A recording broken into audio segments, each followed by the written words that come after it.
الحمدللہ الذی ہدانا لہذا وما كنا لنہتدی لولا ان ہدانا اللہ۔ اللہم صلی علی محمد وعلی آل محمد کما صلیت علی ابراہیم وعلی آل ابراہیم انک حمید مجید۔ دوستو، آج کا جو یہ ویڈیو ہے سوالات کے جوابات کے بارے میں ہے۔ یہ عموماً ہم اتوار کو کرتے ہیں، لیکن کچھ مصروفیت کی وجہ سے ہم اس کو جو ہے نا اتوار کے دن نہ کر سکے، اور کچھ سوالات بھی تھے لوگوں کے، تو ہم نے چاہا کہ چلو آج جو ہے نا اس کو ویڈیو کو ہم کر لیتے ہیں۔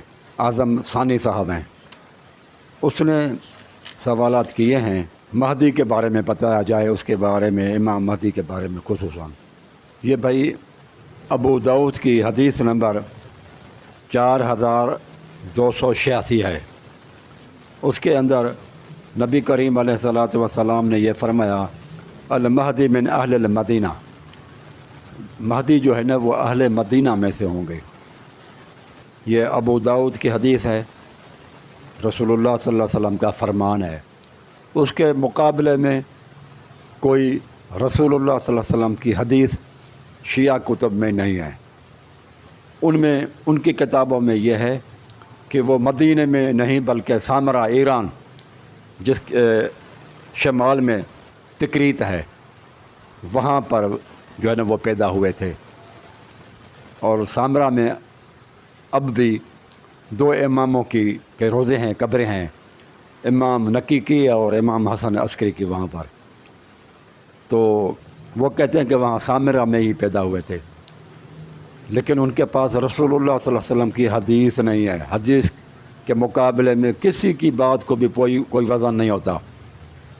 میرے بھائیوں، میں آپ لوگوں کو بتاؤں کہ گمراہی سے بچنے کا راستہ صرف یہی ہے کہ قرآن مجید کہتا ہے جہاں بھی اور جب بھی اختلاف ہو، فَإِن تَنَازَعْتُمْ فِي شَيْءٍ، جب بھی تنازع ہو، فَرُدُّوهُ إِلَى اللَّهِ وَالرَّسُولِ، تو یہ دیکھو کہ اللہ تعالیٰ کا حکم کیا ہے اور رسول کا حکم کیا ہے۔ جو شخص امام ہے یا صحابی ہے تو اس کی طرف اللہ تبارک و تعالیٰ ہمیں نہیں کہتا ہے جو رسول ہے نا، اختلافات اس کے پاس، ان سے پوچھو، حدیث سے پوچھو، اللہ تعالیٰ کے قرآن سے پوچھو۔ اللہ تعالیٰ نے صرف 2 چیزیں بتائیں کہ اختلافات کو ختم کرنا ہے تو 2 چیزوں کی طرف آؤ، تیسری چیز کی طرف دعوت نہیں دی، الی اللہ والرسول، اللہ کی طرف اور رسول کی طرف۔ تو رسول اللہ صلی اللہ علیہ وسلم کی طرف ہم جب جاتے ہیں تو رسول اللہ صلی اللہ علیہ وسلم تو فرماتے ہیں کہ المہدی من اہل المدینہ، مدینہ والوں میں سے ہوں گے، زندگی کے جو ہے نا شروعاتی دور وہیں گزاریں گے، اور بیعت ان کی جائے گی مکے کے اندر، کعبۃ اللہ کے اندر۔ تو یہ تو رسول اللہ صلی اللہ علیہ وسلم کی حدیث ہے۔ اس کے بعد مقابلے میں مختلف لوگوں کی روایتیں ہیں، تو وہ کہتے ہیں کہ مہدی جو ہے وہ پیدا ہوا تھا سمارا میں، تو عراق کے اندر۔ پھر یہ رسول اللہ صلی اللہ علیہ وسلم کی حدیث ہے، مہدی کا نام محمد بن عبداللہ ہوگا، ٹھیک ہے، یہ بھی ابو داؤد کی حدیث ہے، 4282، 4282، ٹھیک ہے۔ اس کے اندر بھی اللہ کے رسول صلی اللہ علیہ وآلہ وسلم نے بتا دیا کہ یواتی اسمہ اسمی، وہ اس کا اسم میرے اسم کے مطابق ہوگا، وہ اسم ابی، اسم ابی، اس کے والد صاحب کا نام میرے والد صاحب کے نام جیسا ہوگا۔ یہ بھی ابو داؤد کی حدیث نمبر ہے 4282۔ یہ اللہ کے رسول کیا کام ہے، صحیح حدیث ہے۔ اور اس کے مقابلے میں شیعہ بھائیوں میں وہ حدیث نہیں ہے رسول اللہ صلی اللہ علیہ وسلم کی۔ رسول کی حدیث کے مقابلے میں کوئی کتنا بھی بڑا ہو اس کی نہیں چل سکتی۔ اس کے مقابلے میں ان کے اندر یہ ہے کہ وہ امام جو ہے نا حسن عسکری کا بیٹا ہے، ٹھیک ہے۔ وہ کہتے ہیں حسن عسکری کا بیٹا ہے۔ اللہ کے رسول نے جو پیش گوئی کی ابو داؤد کی روایت میں وہ یہ ہے کہ وہ میرے نام جیسا میرا جو ہے نا اس کا نام ہوگا، اور میرے باپ کا جو نام ہے وہ اس کے باپ کا نام ہوگا، اور یہ کہ وہ پیدا ہوں گے۔ ان کے نزدیک یہ ہے کہ وہ پیدا ہو چکے ہیں۔ پھر وہ کہتے ہیں کہ جب وہ امام جو ہے نا اس کے بعد حالات خراب تھے، اور جو ہے نا عباسیوں کا دور تھا، اس کو ڈر تھا کہ مجھے قتل نہ کر دیا جائے، وہ پھر کسی غار کے اندر چھپ گئے، چلے گئے۔ پھر 4 لوگ ہوتے تھے اس کے 4 نائبین، وہ دعویٰ کرتے تھے کہ ہم امام مہدی کے نائب ہیں 4۔ اور ایک تھا عثمان بن سعید عمری، اور دوسرا تھا محمد بن عثمان عمری، تیسرا حسین بن روح نوبختی، اور چوتھا تھا علی بن محمد ثمری۔ تو یہ علی بن محمد ثمری کے وفات کے بعد پھر امام نے کہا کہ اب میرا جو ہے نا یہ غیبت صغریٰ جو کہ 69 سال چلی ہے، غیبت صغریٰ، یہ 4 بندے ہوتے تھے امام کے نائب، یہ لوگوں سے باتیں کرتے تھے، سوالات جوابات، امام مہدی ڈائریکٹ بات نہیں کرتا تھا، لوگوں کے مسائل وغیرہ حل کرتا تھا انہی 4 نائبین کے تھرو۔ 4 نائبین سے ان کے تھرو وہ جو ہے نا لوگوں کے مسائل حل کرتا تھا امام مہدی۔ اس کے بعد یعنی کہ وہ کون سا پیریڈ ہے، 260 ہجری سے لے کر 329 تک، 260 سے لے کر 329 تک یہ بنتے ہیں 69 سال، یہ غیبت صغریٰ کا پیریڈ تھا۔ اس کو کہتے ہیں شیعہ غیبت صغریٰ۔ اس کا بھی کوئی وجود رسول اللہ صلی اللہ علیہ وآلہ وسلم کی حدیث میں ہے ہی نہیں، کیونکہ حدیث میں وہ ہے ہی نہیں غیبت کا ذکر، رسول اللہ صلی اللہ علیہ وسلم ثابت نہیں ہے۔ تو اس کے بعد پھر یہ جب آخری جو ہے نا ان کا نائب علی بن محمد ثمری وفات پا گیا، تو اس کے بعد امام نے کہا کہ اب میں غیبت صغریٰ میں ہوں، اب کسی سے میرا کوئی نائب نہیں ہوگا، اور جب بہت ہی حالات خراب ہو جائیں گے تب میں پھر وہ ظاہر ہوں گا۔ تو رسول اللہ صلی اللہ علیہ وسلم کی ایک اور حدیث ہے کہ مہدی مدینہ میں پیدا ہوں گے اور مکہ مکرمہ سے اس کی بیعت لی جائے گی، اور پھر وہ 7 سال یا 9 سال حکومت کریں گے اور دنیا کو عدل اور انصاف سے بھر دیں گے۔ مسند احمد کی حدیث ہے 11313 شیعہ عقیدے کے حساب سے کہ حسن عسکری اس کے والد صاحب کا نام ہوگا، اور یہ 11ویں امام ہیں، اور اس کے والدہ کا نام نرجس خاتون ہے، اور وہ اس کی پیدائش امام کی ہوئی ہے 255 ہجری میں سامرا عراق میں۔ یہ کافی اصول کافی جلد اول صفحہ نمبر 338 پہ ہے۔ پھر وہ کہتے ہیں کہ یہ صرف مہدی نہیں بلکہ معصوم بھی ہے اور امام بھی ہے، ان کی اطاعت واجب ہے، اور طویل اور عالمی طور پر یہ حکومت کرے گا۔ پھر اور آگے یہ بھی ہے کہ مثلا کتابوں کے اندر اصول کافی میں لکھا ہوا ہے، اور بھی بہت ساری کتابوں شیعوں میں لکھا ہوا ہے کہ اصلی قرآن امام مہدی لے کر آئے گا، جیسے فصل الکتاب ہے یا حیات القلوب ہے، اصول کافی ہے، بہت ساری کتابوں کے اندر ہے کہ اصلی قرآن امام مہدی لے کر آئے گا۔ پھر یہ بھی ہے کہ امام مہدی جب آئیں گے ابو بکر اور عمر کو قبروں سے نکالیں گے اور ان کو پھانسی دے گا۔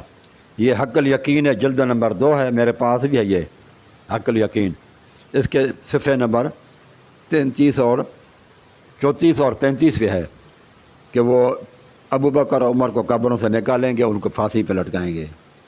اور پھر اصول کافی ہے، یہ میرے پاس ادھر ہے اصول کافی، اس کے اندر بھی یہ لکھا ہوا ہے کہ جب امام مہدی آئیں گے تو داؤدی شریعت کے مطابق فیصلہ کریں گے، یعنی کہ جس طرح سے حضرت داؤد علیہ السلام وہ کہتے ہیں کہ وٹنسز کی ضرورت نہیں ہوگی، گواہوں کو، جو اسلام کے اندر رسول اللہ صلی اللہ علیہ وسلم کی شریعت میں ہے کہ گواہ ہیں نا، قرآن مجید کے اندر بھی احکامات ہیں، تو وہ کہتے ہیں کہ یہ اصول فیصلے کا اس کا نہیں ہوگا، داؤد علیہ السلام کی طرف سے ہوگا، داؤدی شریعت کے مطابق وہ فیصلے کریں گے، یعنی کہ رسول اللہ صلی اللہ علیہ وسلم کی شریعت، قرآن کی شریعت کے مطابق فیصلہ نہیں کریں گے۔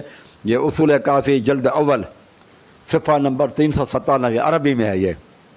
اور الارشاد دوسری کتاب ہے، الارشاد شیعہ کتاب ہے، جلد نمبر 2 اور صفحہ نمبر 386 میں ہے کہ گواہی سے کام نہیں لے گا بلکہ الہام سے کام چلائے گا، اس کو الہامات ہوتے رہیں گے۔ تو یہ چیزیں تھیں جو ہے نا امام مہدی کے بارے میں، کہ امام مہدی کے حال احوال جو تھے، جتنے ہمیں قرآن حدیث سے ملے تو وہ میں نے بھائی آپ کو بتا دیے۔ اعظم ثانی صاحب، کیونکہ آپ نے کافی عرصہ پہلے یہ سوالات کیے تھے، تو کافی دیر لگ گئی ہے مجھے جوابات دینے میں، تو میں اس معاملے میں آپ سے معذرت کہا ہوں۔ اس کے بعد پھر سوال ہے، غلام شبیر صاحب کہتے ہیں، غلام شبیر صاحب بھائی کہتے ہیں کہ علی رضی اللہ تعالیٰ علیہ الصلوۃ والسلام آپ کی طرح انسان نہیں تھے کہ سال بعد بچت مال پر زکوٰۃ دیتے ہیں۔ ہم لوگ جو عام انسان ہے وہ سال بھر جو مال بچت ہو ہر سال میں ایک مرتبہ زکوٰۃ نکالتے ہیں نا، لیکن وہ کہتے ہیں کہ علی روز روز زکوٰۃ نکال دیتے تھے۔ اس لیے جب ان کے پاس وہ حالت رکوع میں تھا اور وہ ایک فقیر آیا، سائل آیا، تو انہوں نے اس کو اس وقت ہی وہ انگوٹھی جو تھی نا وہ دے دی تھی زکوٰۃ کے میں۔ وہ قرآن مجید کے آیت پڑھتے ہیں، وہ جو ہے نا سورہ آیت جو ہے نا ولایت، انما ولیکم اللہ ورسولہ والذین آمنوا الذین یقیمون الصلاۃ ویؤتون الزکوٰۃ وہم راکعون۔ تو وہ کہتے ہیں کہ رکوع کی حالت میں علی نے نکالی تھی، حالانکہ یہ مفہوم اور مقصد اس آیت کا ہے ہی نہیں۔ یہ تحریف کر کے یہ شیعہ بھائی مقصد اس کا نکالتے ہیں کہ حضرت علی نے انگوٹھی دے دی۔ او بھائی، نماز کے اندر آپ زکوٰۃ کے یا دوسرے معاملات وہ کیلکولیشن کر ہی نہیں سکتے۔ نماز کے اندر نماز کی باتیں ہوں گی، زکوٰۃ کے اندر زکوٰۃ کی باتیں ہوں گی۔ یہ کس طرح سے ہے کہ آپ نماز میں کھڑے ہیں اور آپ زکوٰۃ کیلکولیشن کر رہے ہیں؟ پھر لوگوں کا کیا کہنا ہوتا ہے کہ حضرت علی کی کنسنٹریشن آف مائنڈ بہت زیادہ ہوتی تھی، ڈیپلی چلے جاتے تھے، نماز میں ہوتے تھے تو دنیا کا کوئی اس کو پتہ نہیں ہوتا تھا۔ اس لیے وہ کہتے ہیں کہ حضرت علی ڈیپلی چلے جاتے تھے، ڈیپ کنسنٹریشن اس کو ہوتی تھی۔ لیکن یہاں تو فقیر نے آواز دے دی تو علی رضی اللہ تعالیٰ عنہ کو پتہ چل گیا، اور انہوں نے نماز کے اندر زکوٰۃ کیلکولیشن کرنے بیٹھ گئے حضرت علی علیہ السلام۔ تو یہ باتیں ساری کی ساری میرے بھائی غلط ہیں۔ پھر یہ ہے کہ حضرت علی علیہ السلام نے روزانہ زکوٰۃ کیسے نکالی؟ وہ تو سال بھر خرچہ مائنس کر کے قرضہ وغیرہ اتار کے پھر جو بچت ہوگی اس پر آپ دیں گے، تو وہ روزانہ کیسے دیتے تھے؟ تو اس کا کوئی ثبوت کو قرآن اور حدیث میں ہے ہی نہیں۔ پھر یہ ہے کہ زکوٰۃ آپ اپنے طرف سے جب رسول موجود ہو تو رسول کے پاس جمع کرانی پڑیں گی، ورنہ وہ رسول اللہ صلی اللہ علیہ وسلم کے پاس جو بیت المال وہ کس طرح سے وہ ترقی کرے گا؟ اس لیے تو قرآن مجید کے اندر آیت ہے کہ خذ من اموالہم صدقۃ تطہرہم وتزکیہم بہا، محمد صلی اللہ علیہ وسلم آپ صدقہ ان سے وصول کریں۔ اللہ تعالیٰ تو کہے رسول اللہ صلی اللہ علیہ وسلم لوگوں سے صدقہ زکوٰۃ وصول کریں اور حضرت علی اپنے حساب سے دے دے، تو یہ حضرت علی کا فعل قرآن مجید کے خلاف ہو جائے گا میرے بھائی۔ تو حضرت علی ایسے قطعاً نہ کرنے والے نہیں تھے کہ قرآن کے خلاف وہ بات کریں، کیونکہ رسول اللہ صلی اللہ علیہ وسلم نے تو فرمایا نا کہ علی جو ہے نا وہ حق کے ساتھ ہوگا۔ تو یہ بات نہیں ہے غلام شبیر صاحب کہ وہ رسول کے پاس جو قرآن کا حکم ہے اس کو ٹال دیں اور اپنی بات آگے کریں، اور پھر رکوع کے حالت میں زکوٰۃ دینا۔ غلام شبیر بھائی، یہ تو قرآن مجید کی آیت کی تقدیم ہے، یہ رسول سے تقدیم کرنا ہے، اللہ تعالیٰ سے تقدیم کرنا ہے۔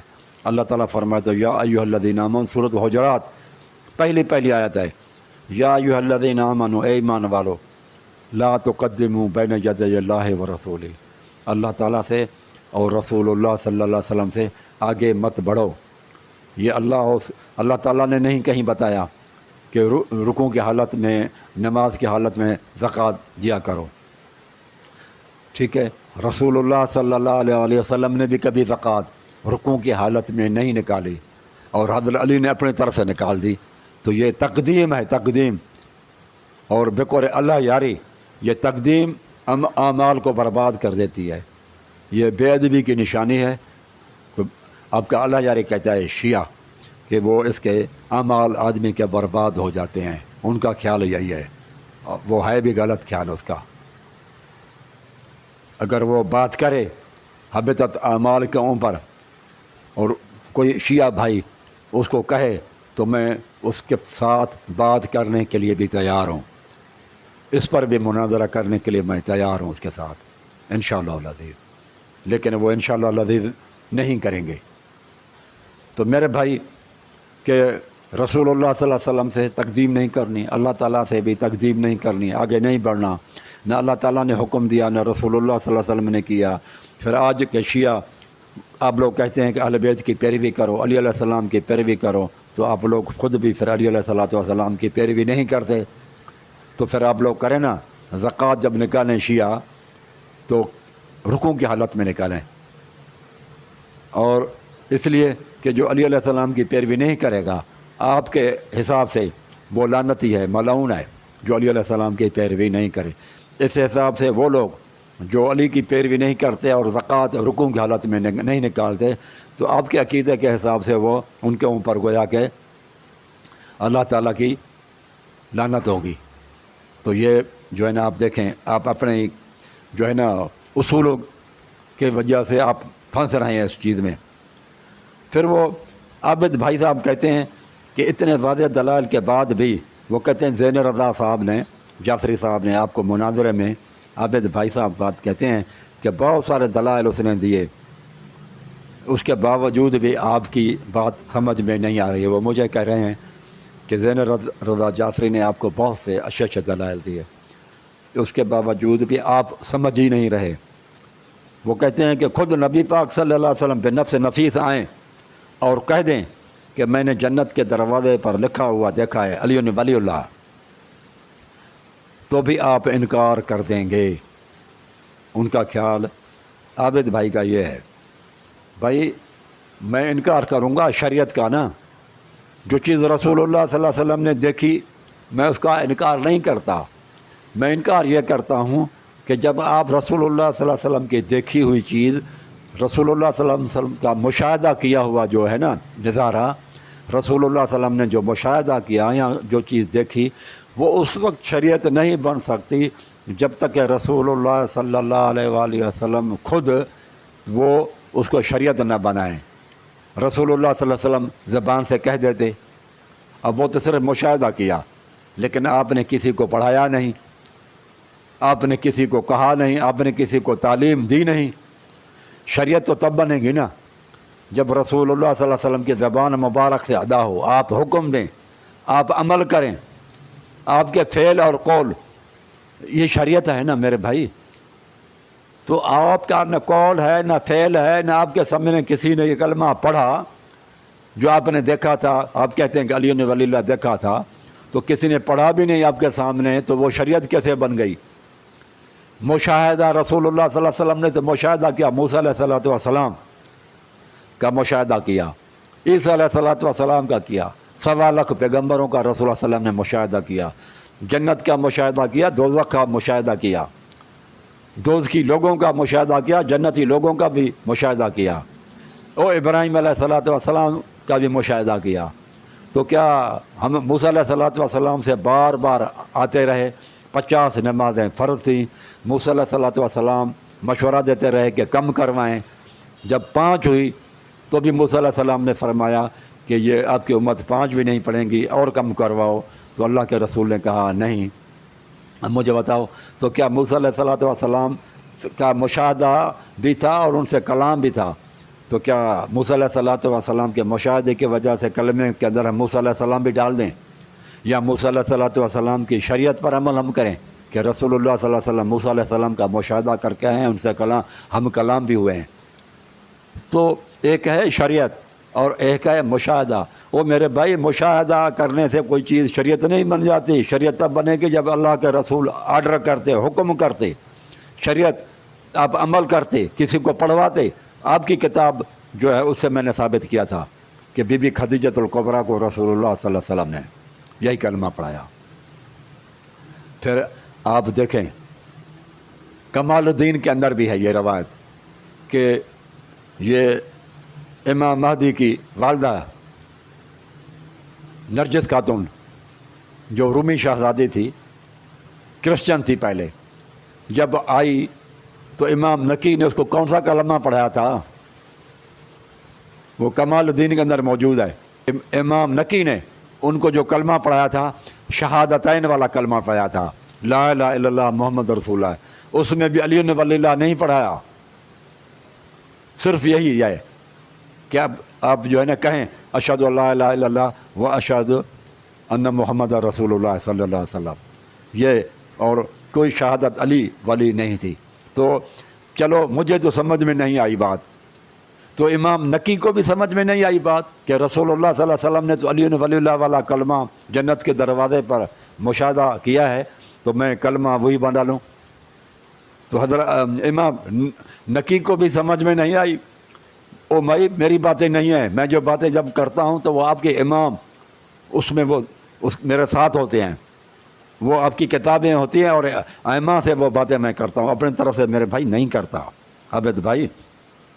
تو یہ آپ نہ کہیں مجھے کہ بلکہ وہ کہتے ہیں کہ ممکن ہے کہ آپ کے اعمال حبط ہو چکے ہیں، یعنی کہ آپ کے اعمال ختم ہو چکے ہیں۔ بھائی میرے اعمال کیوں ختم ہوں گے؟ میں تو ایمان لاتا ہوں اللہ تعالیٰ پر، رسول اللہ صلی اللہ علیہ وسلم پر، اور حدیث کے مقابلے میں جھک جاتا ہوں۔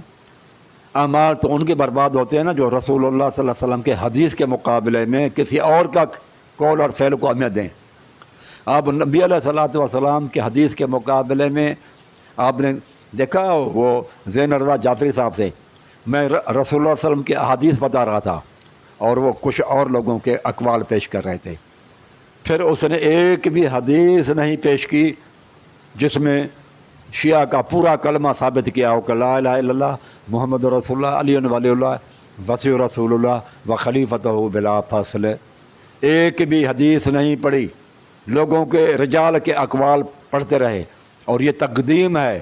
اب تقدیم کیا ہے؟ ہمارے پاس تو اللہ کے رسول صلی اللہ علیہ وسلم، ہمارے پاس اب کون سی تقدیم ہے؟ لا تقدموا بین یدی اللہ ورسولہ لا ترفعوا، اور یہ قرآن مجید ہے لا ترفعوا اصواتکم فوق صوت النبی۔ رسول اللہ صلی اللہ علیہ وسلم کے پاس جب جاؤ تو اپنے آوازوں کو بلند نہ کرو، اللہ اور اس کے رسول سے آگے نہ بڑھو۔ جو سورۃ حجرات کی آیات ہیں، مجھے بتائیں اس کا کیا مطلب ہے؟ آج یہی مطلب ہے نا کہ اس کا ایک ہے کہ جب رسول اللہ صلی اللہ علیہ وسلم کے پاس ہوں تو بلند آواز نہ کریں، دوسرا اس کا مطلب یہ بھی ہے کہ رسول اللہ صلی اللہ علیہ وسلم کا قول اور فعل موجود ہو، حدیث موجود ہو تو کسی اور کی قول کو اہمیت نہ دیں۔ سارے اس نے جتنی بھی چیزیں تھے رسول اللہ صلی اللہ علیہ وسلم کے حدیث کے مقابلے میں اپنے لوگوں کے اقوال کو ترجیح دیتا رہا، اور یہ اعمال برباد کر دینے والی چیز ہے۔ کروائیں آپ مجھ سے مناظرہ میرے بھائی، اور بھی جو ہے نا لے آئیں اللہ یاری صاحب کو، میں کرنے کے لیے تیار ہوں انشاءاللہ العزیز، لیکن انشاءاللہ العزیز وہ میرا نام لے کر ہی ڈر جائے گا۔ انشاءاللہ العزیز مجھے امید ہے وہ کبھی بھی میرے ساتھ مناظرہ کسی بھی ٹاپک پہ نہیں کرے گا۔ اللہ یاری کو بلاؤ اور مجھ سے مناظرہ کرواؤ، میرے چیلنج ہے۔ اور بھی شیعوں بھائیوں کو لے آؤ، میں موتے پہ بات کریں، علی ولی اللہ کلمے کے اوپر آپ کا بات مکمل کلمے پہ بات کریں تو بھی میں حاضر ہوں کرنے کے لیے، موتے پہ کر لیں تو بھی میں حاضر ہوں، اور یا علی مدد کہنا شرک ہے اس پہ کریں تو بھی میں کرنے کے لیے تیار ہوں میرے بھائی انشاءاللہ العزیز۔ پھر عابد صاحب کہتے ہیں کہ آپ نے جعفر صاحب کی کئی باتوں کا جواب نہیں دیا۔ او بھائی میں آیت حدیث کے مقابلے میں تفسیر، وہ کہتا ہے کہ آیت حدیث کے مقابلے میں آپ تفسیر بالرائے سے کام لیتے ہیں جو کفر ہے۔ میں تفسیر بالرائے نہیں کرتا، وہ غور فکر قرآن مجید کہتا ہے افلا یتدبرون القرآن، قرآن پر تدبر کرو اور غور اور فکر کرو۔ بہت ساری آیتیں ہیں قرآن مجید کے، آیات پر غور اور فکر کرنا چاہیے، اور احادیث کے اوپر بھی غور اور فکر کرنا چاہیے۔ تو میں غور فکر کر کے لیتا ہوں، اپنی رائے پیش نہیں کرتا میرے بھائی۔ اور یہ جتنے بھی میں نے غور فکر کیے قرآن مجید کے آیات یا حدیث کے اوپر، مجھے بتائیں کہ کون سی آیت رسول اللہ صلی اللہ علیہ وسلم کی حدیث اور قرآن کے وہ خلاف میں نے پیش کیے ہیں؟ کوئی قرآن اور حدیث کے خلاف میں نے بات پیش نہیں کی۔ انما ولیکم اللہ، وہ کہتے ہیں کہ علی کے بارے میں نازل ہوئی ہے، علی رضی اللہ تعالیٰ عنہ کے بارے میں نہیں نازل ہوئی ہے، وہ آپ لوگوں کا اپنا خیال ہے، وہ جمع کے سیگے ہیں۔ آپ کہتے ہیں علی علیہ السلام کے بارے میں نازل ہوئی ہے، اور تفسیر عیاشی والا کہتا ہے کہ 12 اماموں کے بارے میں نازل ہوئی ہے۔ اگر ہم اس کی بات کو مانیں، 12 اگر آپ کی بات مانیں تو ادھر امام جعفر صادق کی بات رد ہو جاتی ہے کہ امام باقر اور جعفر صادق کہتے ہیں کہ 12 امام ہم سب اس میں داخل ہیں۔ آپ کی بات کو مانوں تو امام جعفر صادق اور امام باقر کی بات رد ہوتی ہے، وہ کہتے ہیں نہیں 12 مراد ہیں۔ اچھا، پھر اگر آپ لوگوں کی تفسیر کو مانیں شیعہ بھائیوں کے کہ رکوع کی حالت میں زکوٰۃ دیں، وہ تمہارے مومن ہیں اور وہ تمہارے ولی ہیں، آپ شیعہ کا عقیدہ لیں تو پھر وہ 12 امام نہیں بنتے، کیونکہ 11 اماموں نے کسی نے بھی رکوع کی حالت میں زکوٰۃ نکالی نہیں۔ جب رکوع کی حالت میں زکوٰۃ نہیں نکالی تو پھر ولی بھی نہیں بنے۔ اور وہ قرآن مجید کے ایک اور آیت بھی ہے کہ جو بندے ہجرت نہیں کرتے تو وہ ولی نہیں ہیں، وہ ولی نہیں ہیں۔ تو یہ بھی آپ دیکھیں، وہ میں نے اس آیت کا حوالہ قرآن مجید سے اس کے مناظرے میں دے دیا ہے۔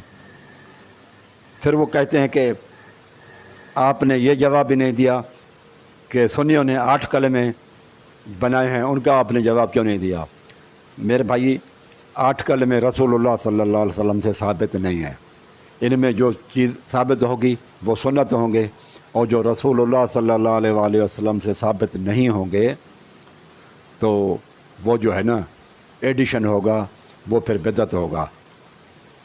تو 8 کلمے یہ رسول اللہ صلی اللہ علیہ وسلم سے کچھ ثابت ہیں، کچھ ثابت ان میں سے نہیں ہیں، ٹھیک ہے؟ تو میں نے یہ بھی آپ کو جواب دے دیا میرے بھائی۔ تو یہ کچھ سوالات ہیں جن کے میں نے جوابات اتوار کو دینے تھے، لیکن مجبوری کے تحت نہیں دے سکا، تو میں نے آج دے رہا ہوں۔ تو بھائی ان کو آپ دیکھیں، سنیں، انشاءاللہ آپ لوگوں کے علم میں اضافہ بھی ہوگا اور انشاءاللہ نالج میں اضافہ بھی ہوگا میرے بھائیوں۔ اس کو آپ ضرور سنیں، اچھے لگے تو صدقہ جاریہ سمجھ کر اس کو شیئر بھی کریں اور میرے بھائی سبسکرائب بھی کریں۔ جزاک اللہ خیر۔